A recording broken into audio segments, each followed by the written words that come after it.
सासू माँ बदल गई। कहानी उस घर की है जहाँ बहू और बेटी को एक माना जाता था, लेकिन फिर अरे शिखा बेटा, तू रसोई में क्यों घुसी रहती है? जा, रोटी मैं बना लूंगी। नहीं नहीं माँ जी, आप बैठिए, बस सारा खाना बन ही गया है। श्वेता को बोल देती हूँ, वो खाना लगा देगी सबका। सॉरी भाभी, मेरे पास वक्त नहीं है। माँ, मुझे पैसे देना, पार्लर जाना है। हाँ हाँ चली जाना, भाभी को भी ले जाना। वो भी जाने को बोल रही थी पार्लर, पर पहले ना मदद कर दे उसके खाना लगाने में। देख माँ, वो बहू है, उसे बहू रहने देना। इतना सर पर मत चढ़ा भाभी को। श्वेता, ज्यादा मत बोला कर।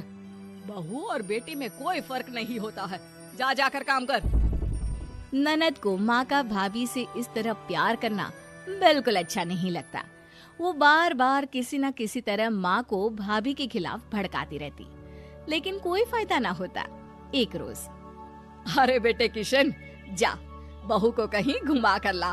सारा दिन घर में काम करती रहती है। हाँ माँ, हम लोग जा रहे हैं ना गोवा।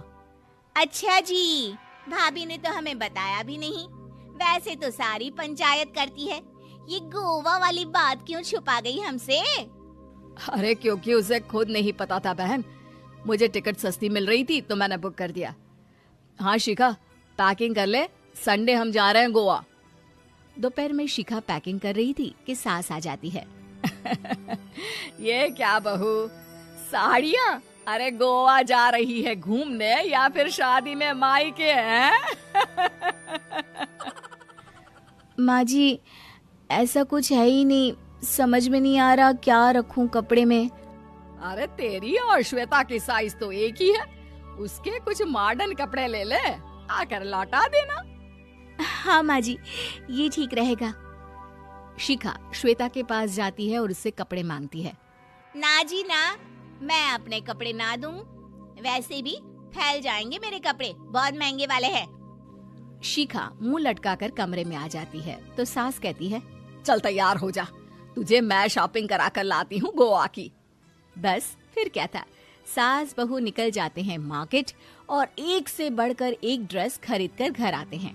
पहले बता देती कि नए कपड़े दिलाने वाली है भाभी को, तो मैं अपने ही दे देती ना भाभी को, मुझे दिला देती नए कपड़े। देख श्वेता, परिवार का मतलब सबके साथ रहना होता है, ना कि सिर्फ अपना सोचना। वैसे भी तुझे अच्छे संस्कार सीखने चाहिए। और रही बात कपड़ों की, तो शिखा, आज से घर पर भी तू मॉडर्न कपड़े ही पहनेगी। कोई जरूरत नहीं है ये साड़ी वाड़ी लपेटने की। अब क्या था, घर पर श्वेता और शिखा एक जैसे रहते। एक बार पड़ोसन आती है। अरे बेटा, अपनी माँ को तो बुलाना, जरा बात करनी है। शिखा सास को बताती है और रसोई में चली जाती है। ये आपकी बेटी बहुत बड़ी हो गई है, इसके लिए एक रिश्ता है, कहो तो बता दूं।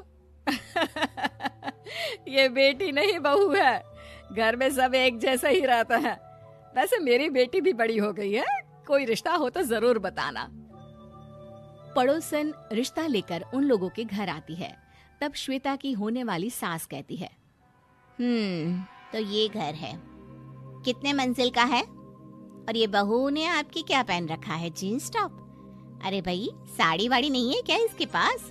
देखिए, सर्दी है तो साड़ी में बहू कैसे मैनेज करती, वैसे पहनती है साड़ी भी। देखिए, हम लोग ठहरे पैसे वाले लोग, कोई कमी नहीं है हम लोगों के पास पैसों की, बहुत पैसे हैं, जमीन, नौकर चाकर, कार, सब कुछ है, लेकिन घर में संस्कारी बहू चाहिए। समझ रही हैं ना आप? सास कुछ कहती कि श्वेता बोल पड़ती है, हाय रे, नौकर चाकर से लेकर जमीन, कार, पैसा, हाँ हाँ, मुझे रिश्ता मंजूर है, मंजूर है मुझे। अरे रुक जा श्वेता, मैं बात कर रही हूँ ना। देखिए, हम लोगों के घर इतनी आजादी नहीं मिलेगी।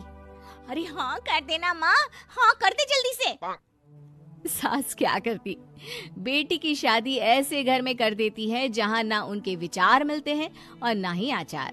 शादी के बाद एक रोज फोन पर, श्वेता बेटा, एक बार घर आ जा, बहुत दिल करता है तुझे देखने का। माँ, वो घर पर बहुत काम होता है, कैसे आऊँ? बड़ा घर है, लेकिन आने जाने वालों की लाइन ही लगी रहती है। बेटा मैं तो जानती थी उस घर का हाल, लेकिन तू ही नहीं मान रही थी। माँ देख, हर घर का यही हाल है।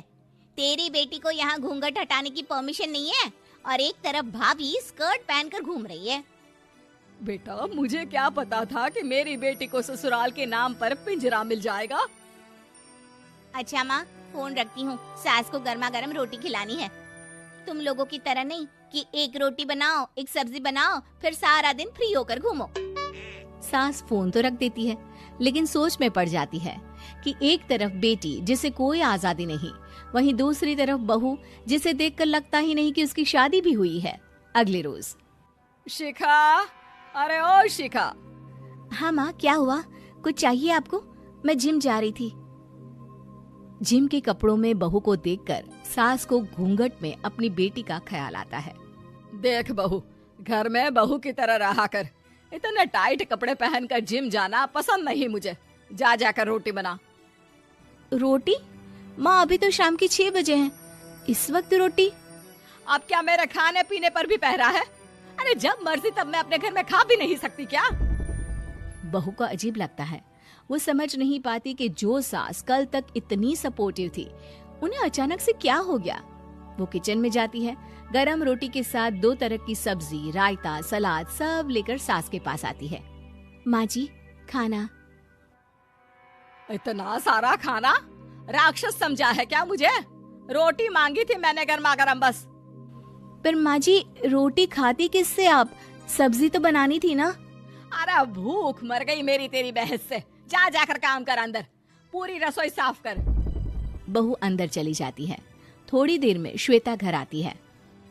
अरे शिखा, जल्दी से चाय ला, पकवान बना, मेरी बेटी आई है। अरे नहीं नहीं माँ, ड्राइवर बाहर खड़ा है। मैं तो घर का कोई सामान खरीदने के बहाने यहाँ आ गई हूँ, मुझे जाना होगा। अरे बेटा, पर कितने दिनों बाद देख रही हूँ तुझे, रहने आ जाना 2-4 दिन के लिए। आ जाऊंगी माँ, जब मेरी सास मरेगी तब। मैं तो रोज मन्नत मानती हूँ कि मेरी सास मर जाए तो अच्छा है। अच्छा चल, जा रही हूँ माँ। हे भगवान, कैसे कैसे दिन देखने पड़ रहे हैं मेरी बेटी को। सास अंदर जाती है, जहाँ श्वेता की जिम वाली सहेली का फोन आया होता है। क्या बात है, आज जिम नहीं आई? अरे पता नहीं यार, आज माँ को क्या हो गया अचानक। पर खैर कोई नहीं, लगता नहीं कि मैं अब जिम आ पाऊंगी। शिखा स्पीकर पर बात कर रही थी, जिसे सास सुन रही थी। यार ये सास ना होती ही ऐसी है। मैं तो कहती हूँ बुढ़िया जल्दी मरे और तू आराम से जिए। शिखा को सहेली की बात पर गुस्सा आ जाता है। माँ के मरने की कौन सा बच्चा दुआ मांगता है मोहिनी? आगे से ऐसी बात मेरे सामने मत करना। हमारे घर की शोभा ही माँ है। क्या हुआ जो थोड़ी शक्ति दिखा रही है? उसमें भी कोई ना कोई उनकी भलाई ही होगी। मैं तो कहती हूँ भगवान मेरे जैसी सास सबको दे, जो सिर्फ माँ की तरह है। सास वाली तो कोई बात ही नहीं है उनमें। सास ये बात सुन रही थी। उनकी आंख में आंसू आ जाते हैं कि क्यों वो बेटी की किस्मत में बहू को भी भागीदार बना रही थी। शिखा, अरे ओ शिखा, क्या हो गया? जिम नहीं जाना